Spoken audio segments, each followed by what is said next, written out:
आज हम पढ़ेंगे WCS, works of calculation and science, जिसमें आज चैप्टर हमारा है मटेरियल साइंस, मतलब पदार्थ विज्ञान जिसको बोलते हैं। पदार्थ क्या होता है उसके बारे में जानेंगे और उसके बारे में पढ़ेंगे। तो पहले पढ़ेंगे द्रव। ये द्रव्य होता क्या है? एक हमारा द्रव होता है, एक द्रव्य होता है। इसमें कभी कंफ्यूज ना हो। द्रव्य की तीन अवस्थाएं होती हैं, ठोस, द्रव, गैस। तो इसमें कंफ्यूज कभी मत हो जाइएगा कि द्रव और द्रव्य होता क्या है। तो सबसे पहले लेंगे द्रव्य।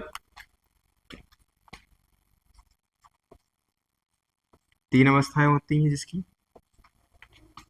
पहली अवस्था ठोस, फिर द्रव, ये कौन सी हो गई? गैस। कितनी अवस्थाएं होती हैं द्रव्य की? तीन अवस्थाएं होती हैं, ठोस, द्रव और गैस।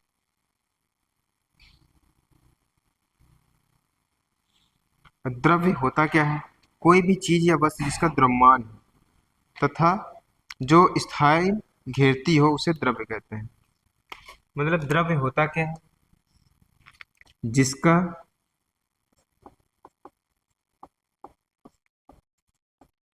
कोई द्रव्यमान, इंग्लिश में बोलते हैं मास, तथा स्थान घेरती, स्थान घेरती, वो क्या होता है? द्रव्य। जैसे ठोस है, इसका कोई ना कोई द्रव्यमान होगा, होगा ना, और ये स्थान भी घेरेगी। फॉर एग्जाम्पल ये बॉक्स, इसका कोई ना कोई वेट होगा, द्रव्यमान होगा, होगा ना। अगर कहीं रख देंगे तो वहां पे स्थान घेरेगी ना। तो क्या हो जाएगा? ये द्रव्य। कितने कैसे कैसे होते? ठोस भी हो सकता है, द्रव भी हो सकता है, गैस। अब ये ठोस है, पानी ले लिक्विड हो जाएगा। गैस, हवा हो गई, ऑक्सीजन हो, ये सब गैस है। तो ये भी कुछ ना कुछ अपना स्थान घेरेंगे ना। तो ये है ठोस। और अब इसकी कोई ना कोई यूनिट होगी, इकाई जिसको बोलते हैं। द्रव्य को पदार्थ भी कहते हैं तथा इसका द्रव्यमान होता है। द्रव्यमान का एसआई यूनिट किलोग्राम होता है। द्रव्यमान की इकाई क्या होती है ये भी जान लेते हैं, एसआई में।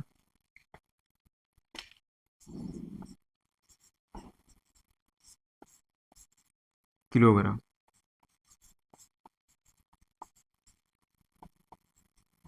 क्या होगी? किलोग्राम। सीजीएस में क्या होगी?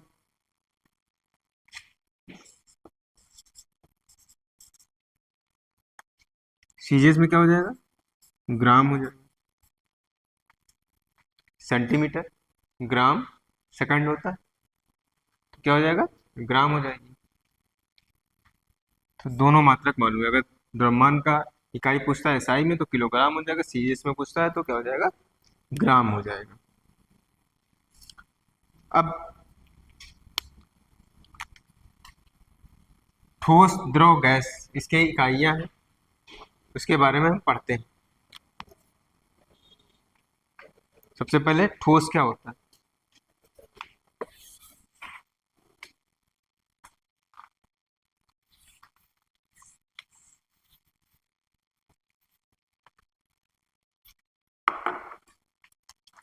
जिसको बोलते हैं सॉलिड,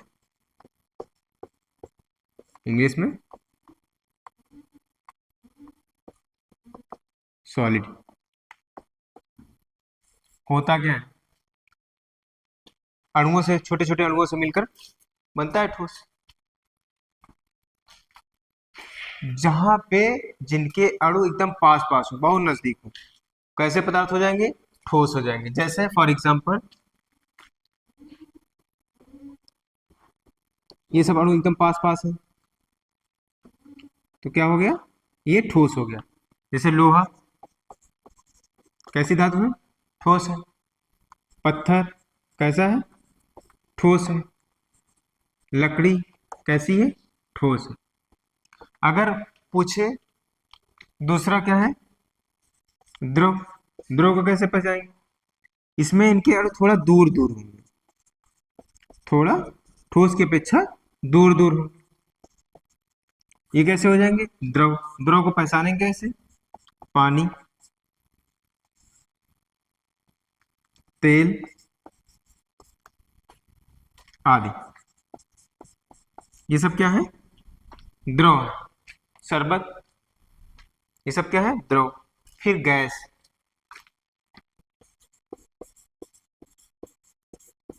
गैस में इसके अणु और दूर दूर होंगे, इसके अणु और दूर दूर होंगे। गैस तो जैसे हमारी एलपीजी हो गई, ऑक्सीजन हो गया, ये सब कैसे? गैस है। तो द्रव की तीन अवस्था होती हैं, ठोस, द्रव और गैस। तीन अवस्थाएं होती हैं। ठोस पदार्थों का आकार व आयतन निश्चित होता है। ठोस का प्रवाह नहीं होता है। ठोस अवस्था में पदार्थ का घनत्व अधिकतम होता है। अब इनका आकार तथा आयतन, किसका? ठोस का। आकार और आयतन कैसा होता है? निश्चित होता है।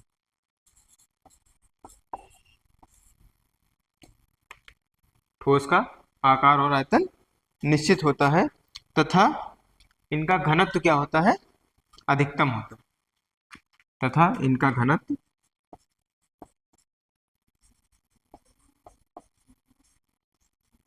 अधिकतम होता है।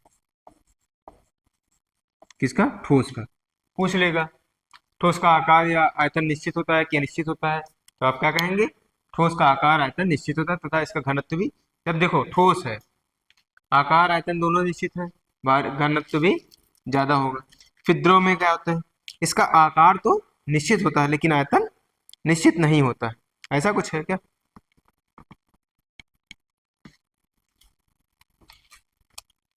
कैसे? अब इसका आकार क्या निश्चित हो सकता है? पानी का नहीं है। द्रव का आकार निश्चित हो सकता है? नहीं। समझने वाली बात। ठोस जो है इसका तो आकार निश्चित होगा। अगर आपने किसी बर्तन में ठोस को ले लिया, लकड़ी को ले लिया, कोयला को ले लिया, डाल दिया, इन केस हमारे पास डस्टर लोहा है, किसी भी बर्तन में रखेंगे इसका आकार चेंज होगा? नहीं। आयतन नहीं चेंज होगा। लेकिन यही जगह अगर पानी है, पानी को हमने भगोने में डाल दिया तो भगोने का आकार। तो इससे क्या समझ में आता है? इसका आयतन तो निश्चित होगा, द्रव का आयतन निश्चित होता है लेकिन आकार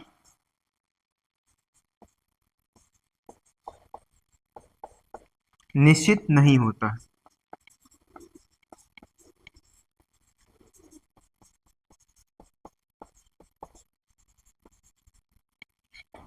समझने की बात है बस। ठोस है, जैसा उसका आकार होगा वैसा ही आयतन होगा और इसका घनत्व भी अधिक होगा। द्रव में जहां डाल देंगे वैसा ही आकार ले लेगा, इसीलिए इसका आयतन तो निश्चित होगा लेकिन आकार निश्चित नहीं होगा। तो इसका घनत्व कैसा होगा? ये बहेगा भी। भाई ये क्या बहेगा भी? कौन सा? तुम्हारा द्रव। फिर गैस में आते हैं। गैस अवस्था में पदार्थ का आयतन व आकार दोनों कैसे होंगे? अनिश्चित होंगे। कैसे? गैस, इसका आकार व आयतन दोनों अनिश्चित होंगे।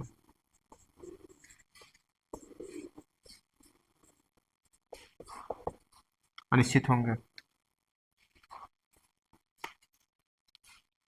कैसे समझेंगे? आकार व आयतन दोनों अनिश्चित होंगे।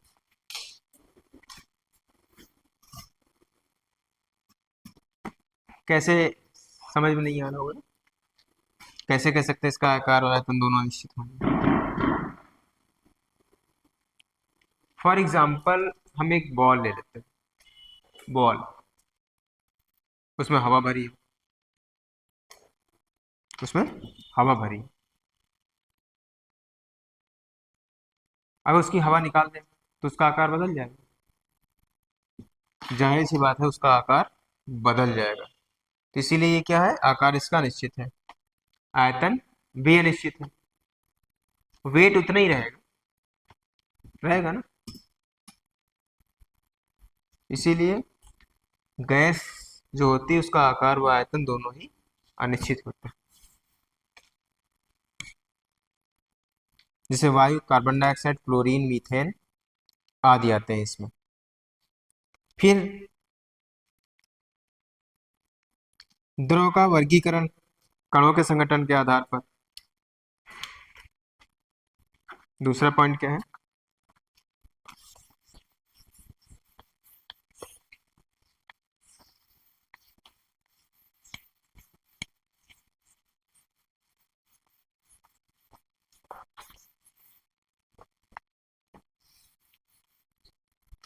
द्रव का वर्गीकरण कणों के संगठन के आधार पर।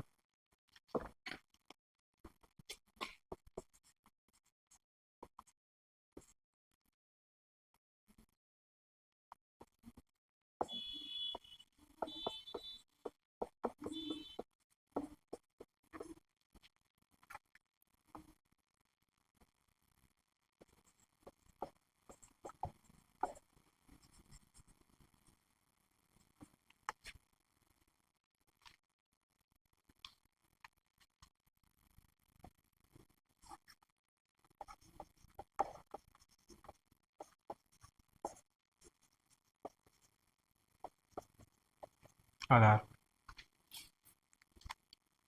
द्रव का वर्गीकरण कणों के संगठन के आधार। इसमें क्या होता है? पहला क्या है इसमें? एलिमेंट, जिसको बोलते हैं तत्व। पहला पॉइंट तत्व, ELEMENT, जिसको बोलते हैं एलिमेंट इंग्लिश में। द्रव का यह सबसे सरल रूप है। एक तत्व एक ही प्रकार के परमाणु के संयोजन से बनता है। एक तत्व को किसी भी साधारण भौतिक व रासायनिक प्रक्रिया द्वारा और अधिक सरल व स्थायी पदार्थों से पृथक नहीं कर सकते हैं, जैसे ऑक्सीजन था कार्बन। तत्व होता क्या है? ये एक ही परमाणु से बनता है। जैसे हमने कार्बन बनाया,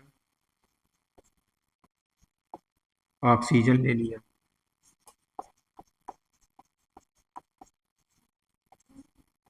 अब ऑक्सीजन किससे बनेगा? O से। कार्बन किससे बनेगा? C से।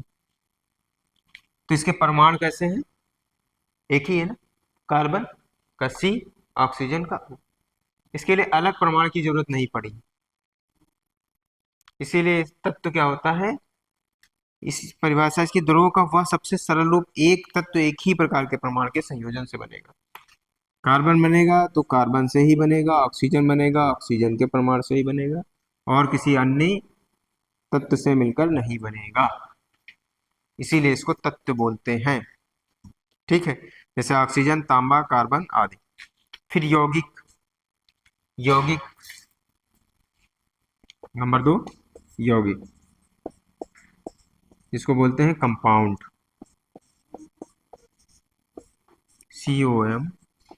COMPOUND,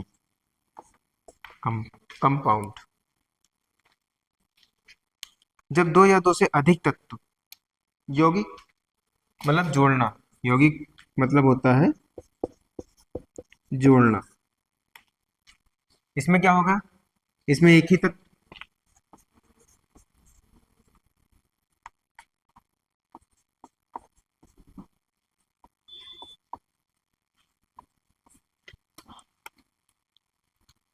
इसमें क्या होता है यौगिक में? दो या दो से अधिक तत्व मिलकर यौगिक बनाते हैं।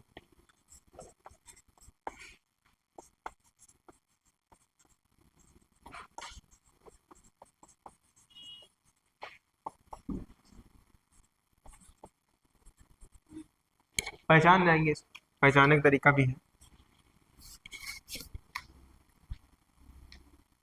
जैसे कोई लोग बताएगा? हम बताते हैं। अच्छा, नमक फॉर एग्जाम्पल, और पानी। नमक हमारा किससे बनता है? NaCl। पानी H2O। नमक बना जिसमें सोडियम और क्लोरीन मिला, तो नमक बना दिया। हाइड्रोजन में हाइड्रोजन और पानी में हाइड्रोजन और ऑक्सीजन मिला के पानी बना। तो दो या दो से अधिक तत्व मिलकर यौगिक बनाते हैं, जैसे फॉर एग्जाम्पल नमक, पानी। जिसमें तो दो तत्व अलग अलग लगे हों, जुड़े हों, जैसे एसिटिलीन C2 और H2। हाइड्रोजन और कार्बन मिलकर क्या बना रहे हैं? एसिटिलीन बना रहे हैं। तो दो तत्व मिल रहे हैं। जहां पे दो तत्व दिखे अलग अलग, वो समझ लो यौगिक हो गए। जहां पे एक तत्व दिखे, ऑक्सीजन, कार्बन, इस तरीके से लिखा हो, तो हाइड्रोजन क्या हो जाएगा? एलिमेंट हो जाएगा, तत्व हो जाएगा। उसके बाद मिश्रण। मिश्रण क्या होता है?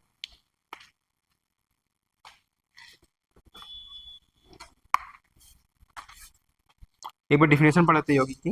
जब दो या दो से अधिक तत्वों को किसी भी रासायनिक क्रिया द्वारा निश्चित अनुपात में मिला दिया जाता है, परंतु नए पदार्थ को यौगिक कहते हैं, जिसमें मूल तत्वों को देख नहीं सकते हैं तथा उनके गुण भी बदल जाते हैं, जैसे पानी, नमक।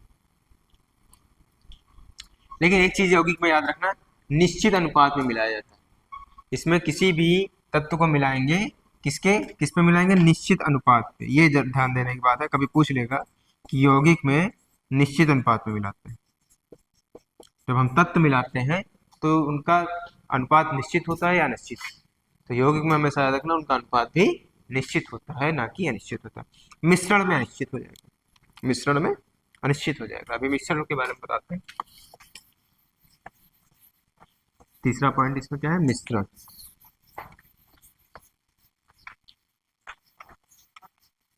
पहले इसकी डिफिनेशन पढ़ लेते हैं, है क्या? दो या दो से अधिक तत्व या यौगिकों को किसी भी अनुपात में मिलाने पर मिश्रण प्राप्त होता है। मिश्रण घटकों को आसानी से सामान्य भौतिक क्रिया तथा पृथक किया जा सकता है, जैसे वायु। सीधी बात। मिश्रण क्या होता है? मिश्रण दो या दो से अधिक तत्व या यौगिक मिलकर क्या बनाते हैं? मिश्रण। मिश्रण बनाते हैं। दो या दो से अधिक तत्व या यौगिक मिलकर मिश्रण बनाते हैं। फॉर एग्जाम्पल जैसे आयु, वायु, सॉरी, अब इसमें ध्यान देने बात क्या है? इसमें वायु में किसी भी तत्व का क्या अनुपात निश्चित होता है? नहीं। हवा में कितने तत्व मिलकर उड़ रहे हैं मुझे मालूम है, किसका अनुपात कितना है कुछ नहीं मालूम। इसीलिए इसमें इनका अनुपात जो होता है अनिश्चित होता है।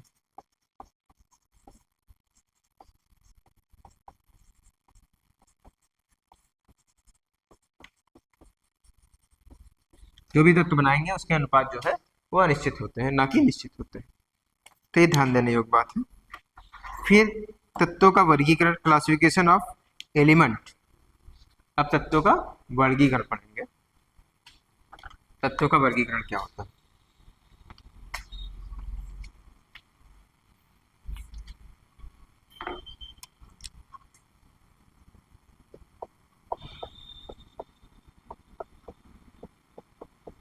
क्लासिफिकेशन ऑफ एलिमेंट,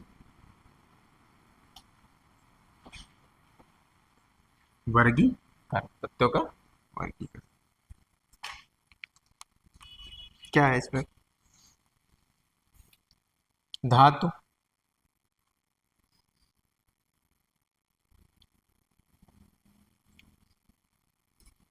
धातुओं का गलनांक व क्वथनांक उच्च होता है, वह ये तत्व साधारण ठोस अवस्था में मिलते हैं साधारण ताप पर केवल पारा द्रव्य जिनका गलनांक 39 degree Celsius, gallium 30 degree Celsius, caesium जिसका गलनांक 29 डिग्री, गलनांक कम।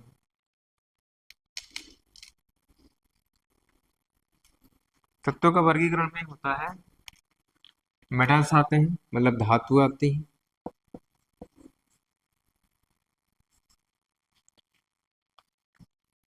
धातुएं क्या होती है, जैसे हमने लोहा ले लिया, स्टील ले लिया,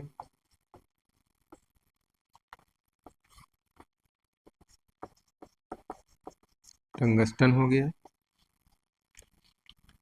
आयरन भी बोल सकते हैं लोहा को, तांबा हो गया,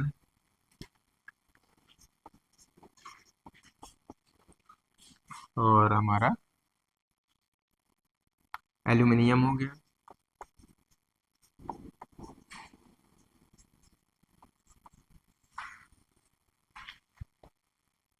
तत्वों के वर्गीकरण में मतलब कोई भी धातु होगी उसका गलनांक, सबके गलनांक जो है सबके अलग,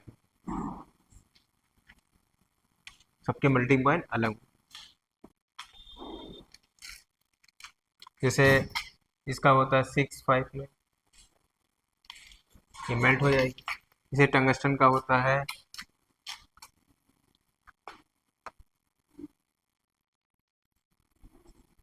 समथिंग 32-48 अप्रॉक्स, मुझे याद नहीं, इसका 32-48 होता है। स्टील का कुछ और होता है, लोहे का वही लोहा आयरन एक ही है, आयरन हटा देते हैं। तांबे का कुछ और होता है। इस तरीके से सबके मेल्टिंग पॉइंट अलग होते हैं। यही क्लासिफिकेशन ऑफ एलिमेंट्स हो जाता है, तत्वों को कैसे पहचानेंगे।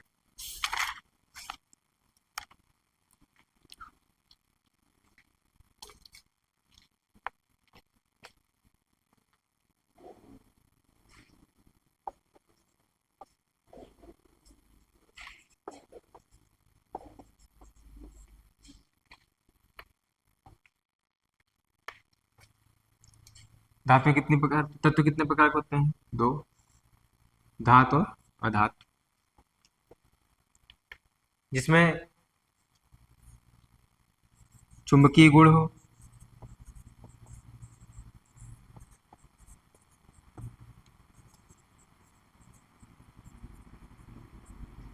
वो धातु हो जाएंगी। जिसमें चुंबकीय गुण ना हो,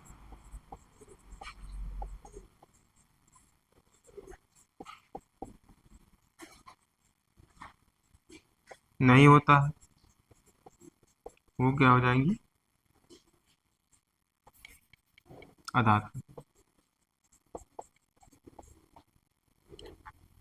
इतना ही रखते हैं। तत्वों के वर्गीकरण धातु और अधातु। धातु में लोहा, स्टील, टंगस्टन, इनके मेल्टिंग पॉइंट पर डिपेंड करता है। उसके बाद धातु को कैसे पहचाएंगे? जिसमें चुंबकीय गुण हो वो धातु, जिसमें अधातु, जिसमें चुंबकीय गुण ना हो वह कैसी हो जाएंगी? अधातु होंगी, है ना। बस आज के लिए इतना ही रखते हैं। कुछ उपधातुएं भी होती हैं, उसके बारे में बता देते हैं।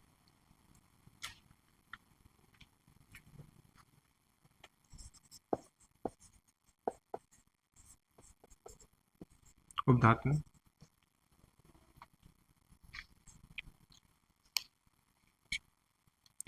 कुछ ऐसे तत्व जिनमें धातु व अधातुओं के कुछ सम्मिलित गुण होते हैं उपधातुएं कहलाते हैं।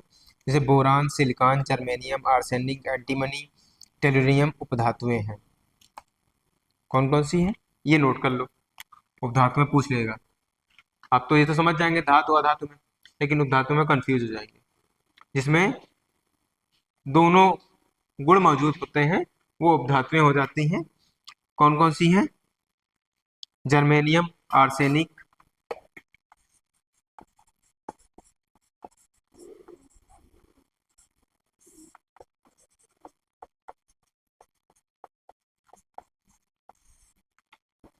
जर्मेनियम हो गया, आर्सेनिक हो गया,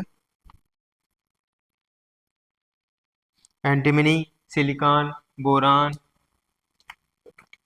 एंटीमनी, बोरान, सिलिकॉन। अच्छा, एंटीमनी और बिस्मिथ मैंने बताया था, इसके बारे में बताएंगे। एंटीमनी का काम क्या होता है, बिस्मिथ का क्या काम क्या होता है, नेक्स्ट क्लास में पढ़ाएंगे। आज इतना ही रखते हैं, कल पढ़ाएंगे मंडे को।